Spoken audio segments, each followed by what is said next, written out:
On enchaîne avec une vidéo assez improbable, direction la Nouvelle-Zélande. Et je te montre cette vidéo prise au large de la côte nord du pays, dans le golfe d'Aouraki, en décembre 2023. Une pieuvre maori qui se déplace sur le dos d'un requin taupe bleu ou requin mako.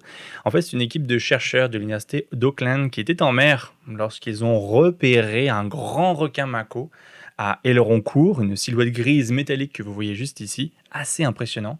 Et puis ils se sont rendus compte que quelque chose clochait, une tache orange sur la tête, un peu suspecte.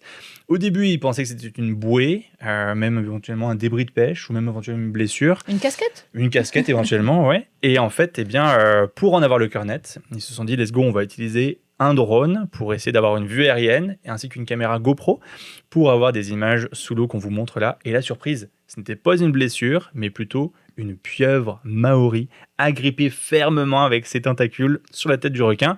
C'est pour ça qu'ici, on parle de Sharktopus. Shark pour requin, octopus pour pieuvre. Oui, et ce qui rend cette observation encore plus surprenante, c'est à quel point elle est improbable. Il faut savoir que la pieuvre maori, qui est d'ailleurs la plus grande pieuvre de l'hémisphère sud, elle vit généralement sur le plancher océanique, donc vraiment profondément dans les fonds marins, alors que le requin mako, lui, il préfère les eaux plus proches de la surface. Alors, il est capable de plonger assez profond, certes, mais il ne traîne pas habituellement là où se trouve la pieuvre, en tout cas. Alors, comment est-ce que ces deux espèces se sont retrouvées dans cette situation où elles sont au même endroit, au même moment?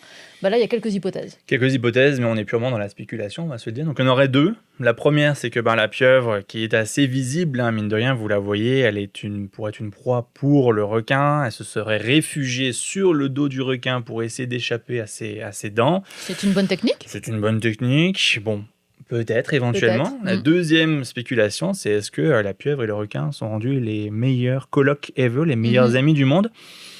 Peut-être, éventuellement. Toujours est-il que ce requin-là, c'est le requin le plus rapide du monde, capable d'atteindre 50 km à l'heure. Autant te dire que la pieuvre a tout intérêt à bien s'accrocher. Je vois l'intérêt pour la pieuvre de s'accrocher au requin, parce qu'en plus, elle se déplace plus vite. Ouais. Mais je vois pas trop l'intérêt pour le requin d'avoir une pieuvre sur sa... Donc je pense que c'est juste le début d'une belle amitié, éventuellement, ou le démarrage d'un prochain film, le prochain volet du Monde de Nemo. Ce serait bien. Moi, j'aimerais bien avoir une suite au Monde de Nemo.